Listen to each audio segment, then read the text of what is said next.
Hello everyone, welcome to this my spoiler review of the Black Widow movie. Well, if you've already seen my other one, I just uploaded before this, uploaded a spoiler-free one. So if you if you haven't seen the movie, go check that one out first, then come back. But other than that, let's just get into these spoilers. Well, this, as I said in my last video, this movie was just incredible.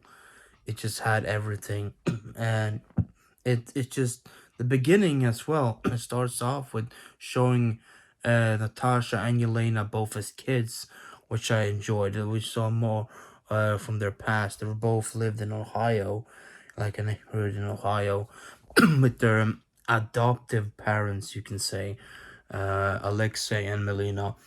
Um, which is his name, by the way. Now I remember.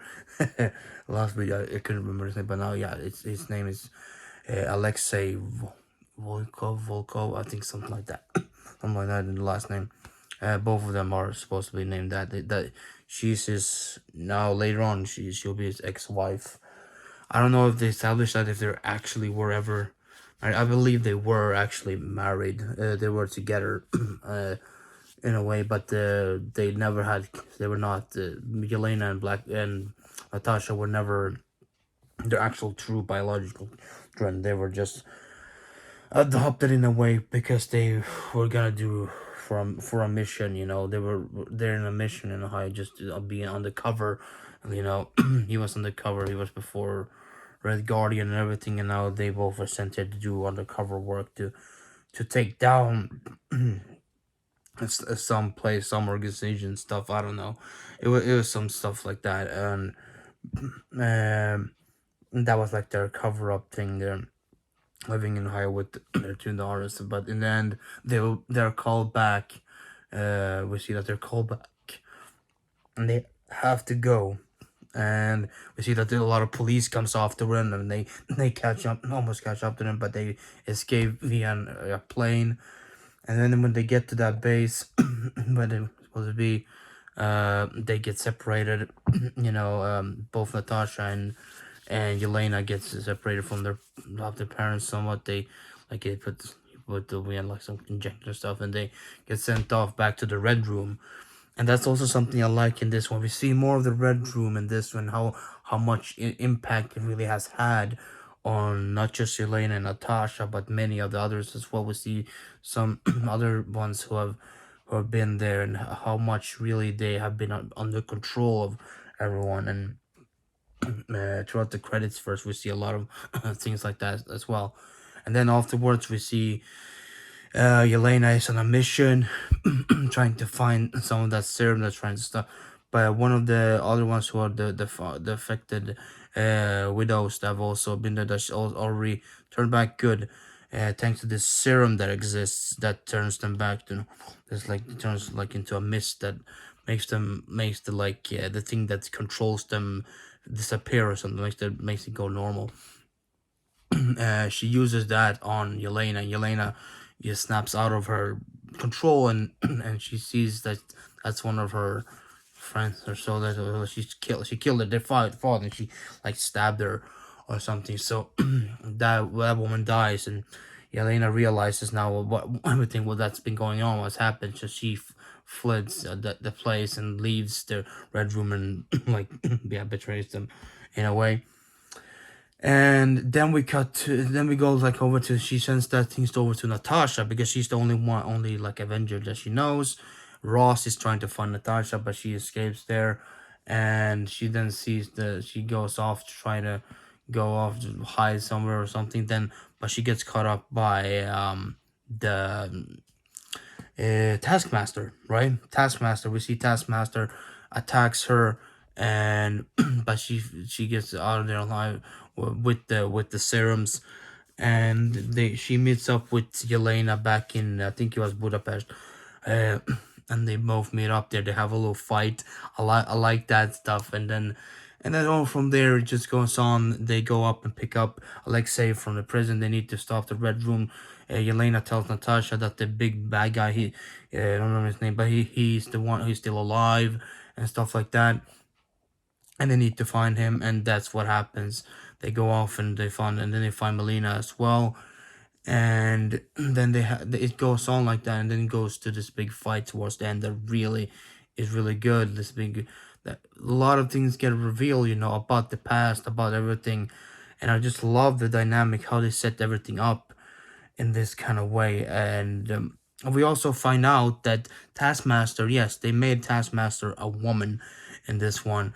And that's what probably a lot of people maybe won't like that. But for me personally, I don't care.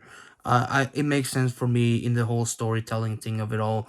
It's really understandable. It really doesn't matter for me personally. If it makes sense in the story, that's all good, you know. And I really don't mind it. It really makes sense. I really like the story. That she was the bad guy's daughter, and supposedly Natasha kind of killed her, maybe when she was trying to kill him, and but she survived, and he made it into this killer kind of machine almost. And but towards the end, she snaps her out of it as well. She helps all the other, her and Yelena help all the other widows come clean. I love how they do that in the end as well. They set all of them, like Yelena, Natasha, Melina, and Alexei all set up a plan kind of to really turn this all around. Well, Alexei kind of gets left out a little bit of it, but they all set up this plan to really trick this guy and to really infiltrate and really get to them.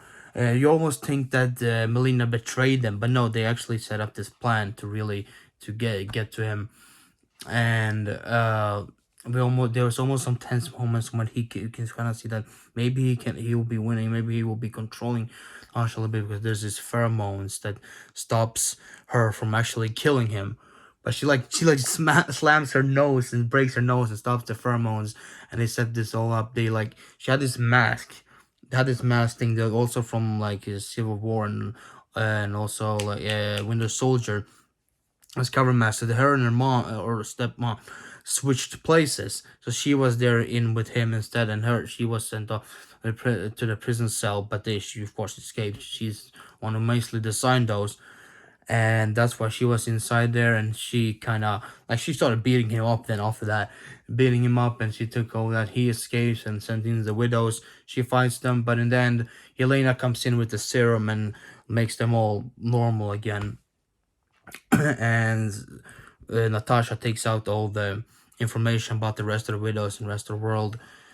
So maybe Elena can go later, and she gives it later to her to go and change all that, change them to normal and all that stuff. She takes all the information. Also, in the end, Elena does kill the guy. She like stabs this kind of thing. It's like inside of the like when he's trying to escape in a helicopter. She stabs it in. It all explodes. Natasha jumps after her with a parachute. They all land there, and finally, so Taskmaster is free. She's freed from her bond as well, and they go their separate ways. They go all their separate ways after everything is settled and done, pretty much. But then, of course, we see towards the end, we see Natasha with the blonde hair again. And now, before Infinity War, she says she's gonna go off and find, Steve, and she's gonna free, all those other ones. She's gonna free Sam and all those from the prison, and maybe they can meet up, like try to reform the Avengers in a way again. Because they mention a lot throughout the thing about her being an Avenger all the time and stuff like that. It's really funny. And Yelena always asks her why she's doing the pose with the hair flipping all the time. It says she's a poser. It's really fun. I just love their banter back and forth.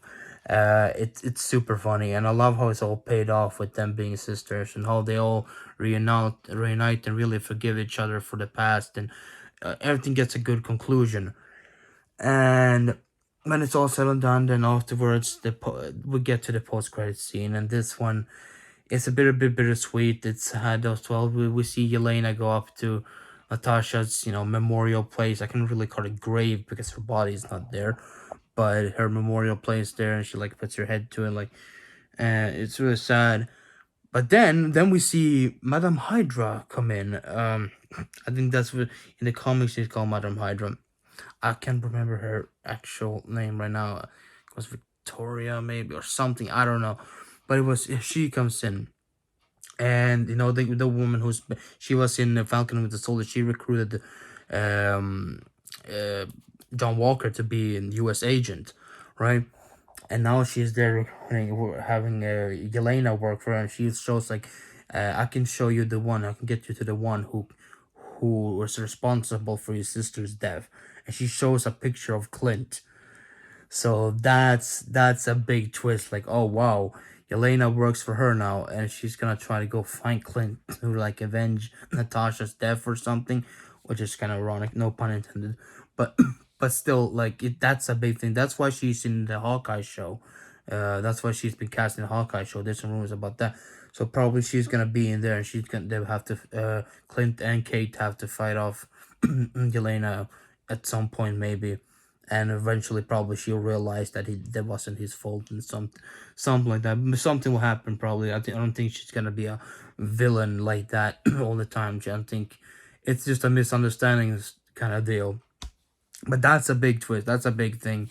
That's a great way to end it. But a great post credit scene to really set up the Hawkeye show. I love how they did that. But yeah, and the connections with Sean Clint, because there was some talks about about Budapest, how everything happened with her and Clint, how they were stressed out, how they were with bombs